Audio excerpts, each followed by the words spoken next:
The slogan, "Venezuelans prepared to fight US invasion," is no longer simply a rallying cry used at political marches. It has become a defining message in one of the most dangerous geopolitical confrontations now unfolding in the vast Americas.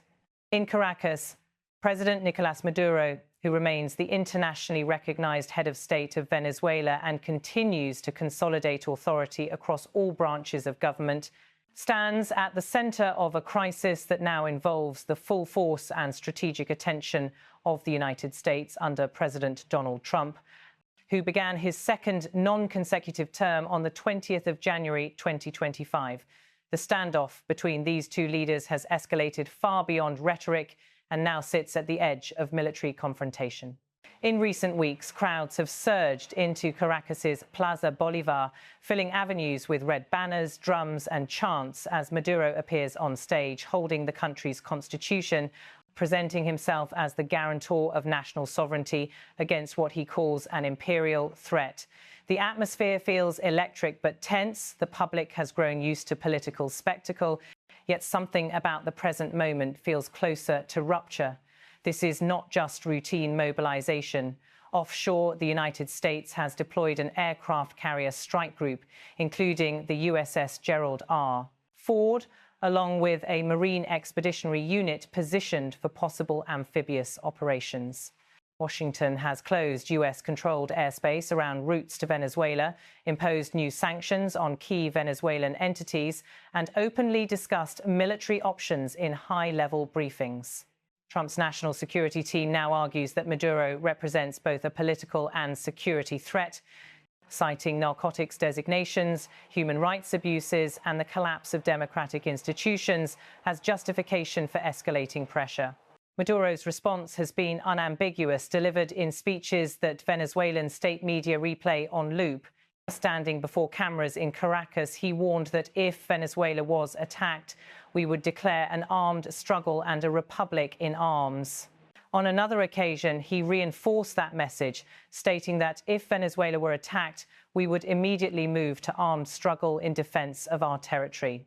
These remarks have become the backbone of the government's national messaging, treated not as political poetry, but as literal strategic planning. Maduro insists he will not be toppled by sanctions, covert operations, or military pressure, painting the United States as seeking a pretext to strike and describing the US posture as a step-by-step tightening intended to provoke a reaction that Washington could then label aggression. Behind these dramatic speeches lies a doctrine shaped by years of deterioration in Venezuela's conventional military capabilities. Analysts widely agree that the country cannot match US forces in traditional warfare. Much of Venezuela's air force is believed to be partially grounded due to lack of maintenance and spare parts. Only a portion of its combat aircraft remain operational. With a handful of F-16 fighters still able to fly, the Navy has suffered similar decline. But Maduro and his commanders are not planning to fight the US in open skies or blue waters. Their strategy assumes that any US invasion, even if initially successful, would trigger a long-term guerrilla conflict that Washington cannot sustain politically. This doctrine centers on the concept of a people's war, a nationwide network of militias, reservists, paramilitary units, and loyal civilians embedded into the geography of the country. According to official figures, Maduro claims to have mobilized millions across combined military and militia structures and has announced goals to expand the civic military reserve further.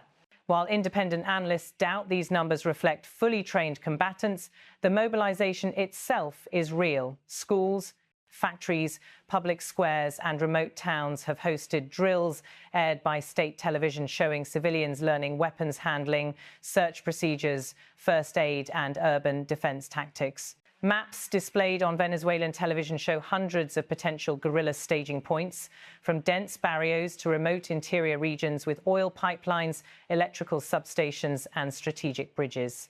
The intention is clear. US forces might seize key cities, but they would inherit thousands of square kilometers of contested terrain ideal for ambushes and prolonged resistance. To give this architecture legal and administrative structure, Maduro has enacted a decree granting him sweeping national security powers in the event of a foreign attack.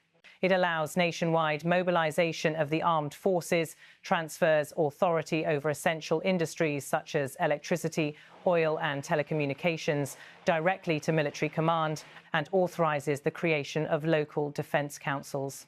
Maduro characterizes the measure as defensive but offers a pointed explanation for its necessity, accusing Washington of manufacturing tensions. In a televised appearance, he insisted that what they were looking for was a military incident and added that we have not fallen for provocations, nor will we fall for them.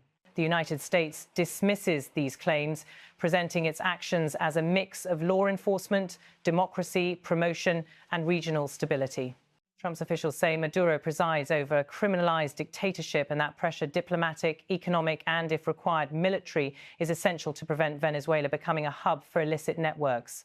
Within Washington, however, opinions differ on whether an invasion is truly on the table or whether the build-up is primarily coercive signaling aimed at splintering Maduro's inner circle.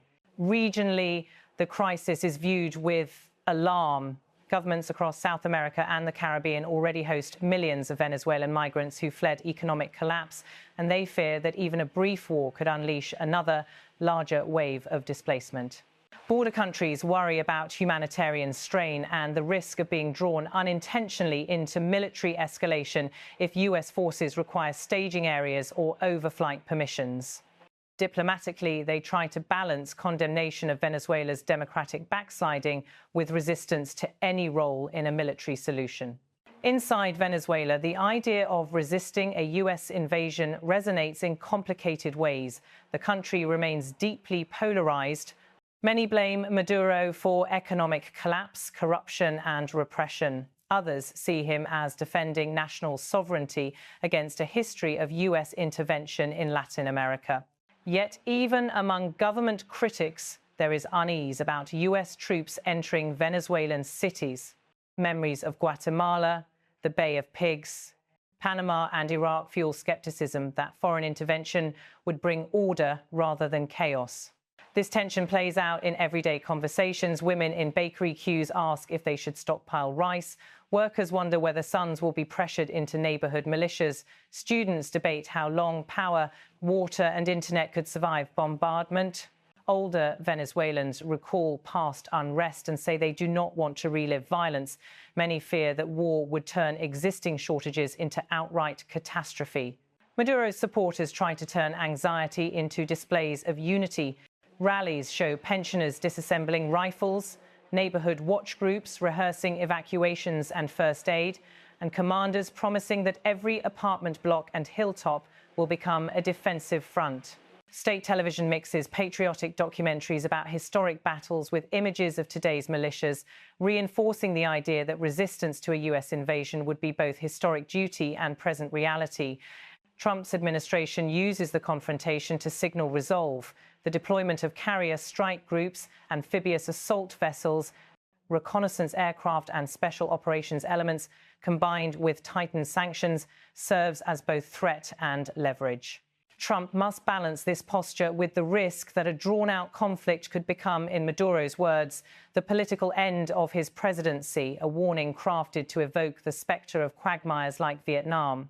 While it is unclear how much this affects Trump's calculus, his advisers still repeat that all options remain on the table. Analysts stress that the current US posture can simultaneously support coercive diplomacy and prepare for potential intervention.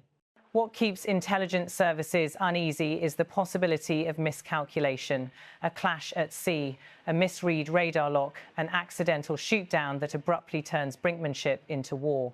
Caracas appears to be preparing for that worst case, tightening security around borders and military sites, rationing fuel for defense purposes, and reinforcing backup command facilities.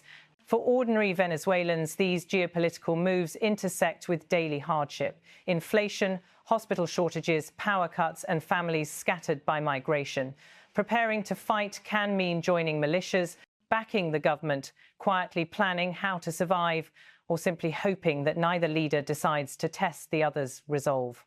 For now, both governments insist they do not want war while taking steps that make it more likely. Maduro's repeated declarations that Venezuela will meet invasion with armed struggle and a republic in arms, his claim that what they were looking for was a military incident, and his vow that we have not fallen for provocations, nor will we fall for them, define the narrative inside Venezuela. Trump's mix of sanctions, deployments and refusal to rule out ground forces defines the American one. Between these positions lies a volatile landscape of fear, pride and political calculation. Venezuelans sense that the decisions of two presidents, one in Caracas, one in Washington, may decide whether their country becomes the next theatre of armed conflict in the Western Hemisphere. In that uncertainty, people brace themselves however they can, by joining militias, attending rallies, praying, stocking food, or simply hoping the brink never becomes the drop.